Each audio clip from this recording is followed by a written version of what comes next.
जय श्री राम। तो कुछ लोगों का कहना है कि ब्रह्मा विष्णु महेश की मृत्यु होती है और वो उदाहरण देते हैं देवी भागवत, उनके पास 33 स्कंद का वो उदाहरण है। जैसे ये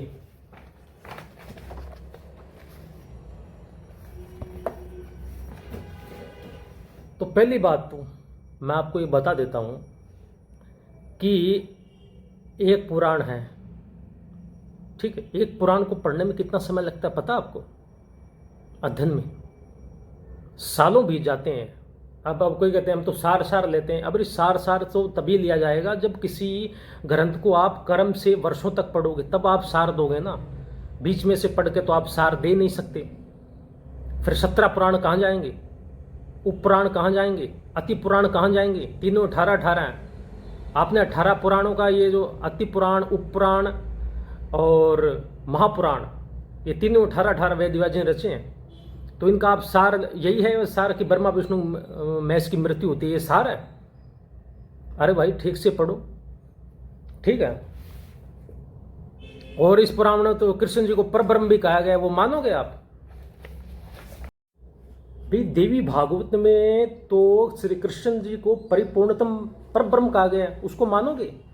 ठीक है, ये देख लो 9वां स्कंद है, ठीक है। ये देखिए भगवान श्री कृष्ण परिपूर्णतम परब्रह्म है, वे चाहे जैसा रूप बना सकते हैं।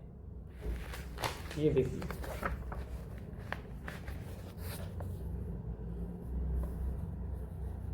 ठीक। देवी भागवत में तो परिपूर्णतम परब्रह्म मानते हो भगवान कृष्ण को? बोलो वो तो नहीं मानते। ये अध्याय है 11, ठीक है। 9वां स्कंद है अध्याय 11 में, ठीक है। और भगवान विष्णु किसका ध्यान करते हैं पता है आपको?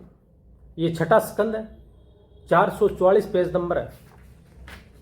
अध्याय है 18-19 के बीच में ये अध्याय है 18-19, ठीक है। माता लक्ष्मी जी कहते हैं सर्वेश आप फिर किसका ध्यान कर रहे हैं? तो भगवान विष्णु बोले प्रिय मैं हृदय में जिसका ध्यान कर रहा हूं उनका परिचय देता हूं, सुनो। पार्वतीपति भगवान शंकर सबसे प्रधान मान जाते हैं, परंतु प्रसन्न हो जाना उनका स्वाभाविक गुण है। उन देवादि देव के पराक्रम की कोई सीमा नहीं है। कभी तो ऐसा होता है कि त्रिपुरासुर का वध करने वाले वे देवेश मेरा ध्यान करते हैं और कभी मैं उनका ध्यान करता हूँ। उनका प्रिय प्राण मैं हूँ और मेरे प्रिय प्राण वे। हम दोनों का चित्त परस्पर गुथा हुआ है, अतः दोनों में किंचित मात्र भी भेद नहीं समझना चाहिए। विशाल लोचने जो भगवान शंकर से देवेश करते हैं मेरे भक्त ही क्यों न हो, किंतु नरक में जाना उनके लिए अनिवार्य है। मैं यह बिल्कुल सत्य बात बता रहा हूँ, ठीक है। ये देखिए देवी भागवत है, ये पढ़िए। भी भगवान शंकर सबसे प्रधान मान जाते हैं, देवेश देवेश मेरा ध्यान करते हैं और मैं कभी उनका करता हूं। ये देखिए तो एक दूसरे का ध्यान करते हैं। ये तो जो बाद में आया है ना वो 33 स्कंद है, ये 6ठा स्कंद है और पहले की अपेक्षा बाद की बात मानी जाती है, ठीक है। आपका अनुभव 1 साल की अपेक्षा कम पड़ेगा। आपका अनुभव 20 साल है और 40 साल के बाद आप 60 साल के हो जाओगे। तो पहले के अनुभव की अपेक्षा आपका बाद का जो अनुभव है वो ग्रहण किया जाएगा, क्योंकि आपने बहुत सा अनुभव ले लिया 40 सालों में, ठीक है। तो ये मूर्ख बनाना लोगों को छोड़ दो आप, ये ऐसी बात मत करो। और किसी ग्रंथ को पढ़ने के लिए किसी देवी जो महाभागवत है उसके जो प्रकांड विद्वान उसके पास कभी पूछने के लिए गए इस श्लोक का अर्थ का अपने मन से लगा लिया, ठीक है। ब्रह्मा विष्णु मृत्यु होती है तो कबीर जी की मृत्यु होती नहीं। कबीर जी क्या बोल रहे हैं? कबीर विजय का ये देखो पन्ने भी इधर उधर हो रहे हैं। और ये कबीर विजय कितना पुराना है। जो मूर्ख पाखंडी बोलते हैं कि ब्रह्मा विष्णु महेश की मृत्यु होती है, उसका जन्म भी नहीं होगा तब तक, तब का ये पुराना है। ये देखिए कबीर विजय, ठीक है। साखी है 270 और साखी वो मेरे को याद भी है, बिना मैं बता देता हूं आपको बिना ही पढ़े। विहरन साजी आरती दर्शन दीजिए राम, मुए दर्शन देओगे आवे कम ने काम। कबीर जी कह रहे हैं यहां पे कोई विरहणी स्त्री पति दर्शन की लालसा से आरती सजाकर खड़ी रहती है और विनय करती है कि मुझे दर्शन दीजिए, वैसे ही सखी भक्ति पक्ष में भक्त रूप विरहणी स्त्री भगवत दर्शन की लालसा से आरती सजाकर खड़ी है। कबीर जी कह रहे उसी पक्ष को मैं बोल रहा हूँ कि उसी तरह मैं विनय करता हूँ, हे राम जी मुझे दर्शन दीजिए, मैं आरत हूँ। यदि शरीर में दर्शन नहीं दोगे, मरने के बाद दर्शन दोगे, वह किस काम में आवेगा? ठीक है, विरह वेदना असह्य होता है, वह प्रकाष्ठ तक पहुंचने पर शरीर छूट जाता है और उक्त लालसा मन की मन में रह जाती है भगवान दर्शन की। तो यहाँ कबीर जी कहते हैं वीरेन साजी आरती दर्शन दीजिए राम, मोहे दर्शन दोगे आवे कमने काम।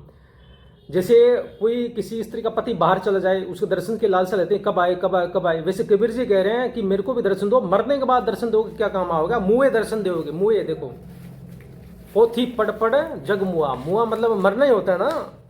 ये देखिए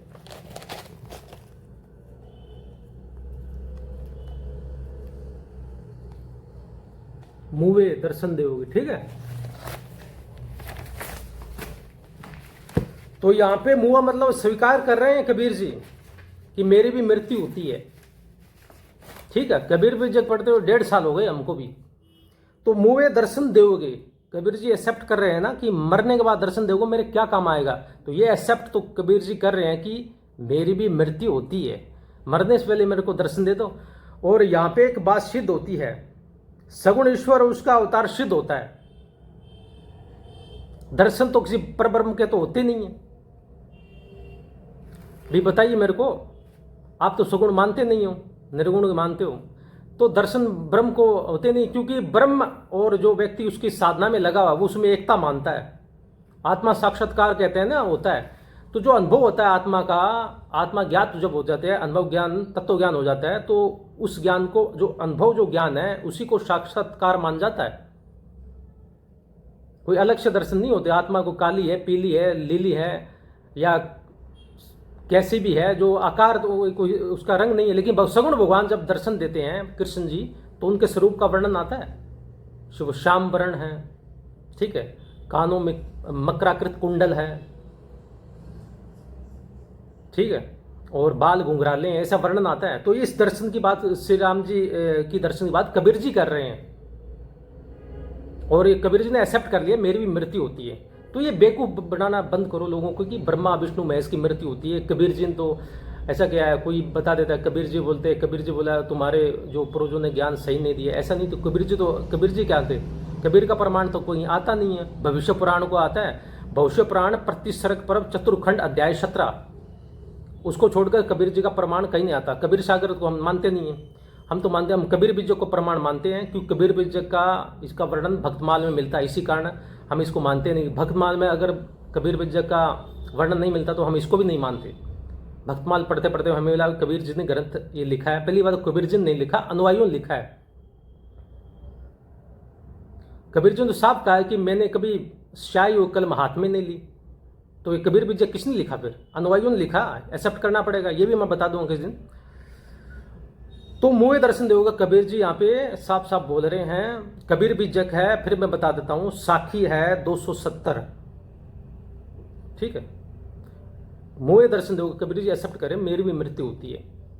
वैसे मैं बता दूं, यहाँ पे कोई हमारा तिरस्कार का भाव नहीं है किसी का, लेकिन कबीर जी एक तत्वज्ञानी संत थे, हम मानते हैं, और भगवान के विष्णु के परम भक्त थे, वो राम जी के परम भक्त थे, ठीक है। और उसी में उनको बैकुंठ धाम की प्राप्ति हुई। और भक्तमाल पढ़ोगे तो उसमें तो भगवान विष्णु ने दर्शन दिया है। तो ये बात छोड़ दो, ये कि कबीर परमात्मा है, उनकी मृत्यु नहीं होती, ये बेफालतू की बातें हैं। इसलिए कबीर जी का भगवान विष्णु का भक्ति माने, इतना ही बेटर है। तो मैंने आपको साखी बता दी, और मैं बताता रहूँगा कबीर जी के बारे में। अभी जो पढ़ रहा हूँ कबीर बीजक, समय का अभाव है, ठीक है। ये देखिए कबीर बीजक, ठीक है। तो आज के लिए इतना ही, फिर आएंगे कोई वीडियो, नई वीडियो के साथ। तब तक के लिए राम राम।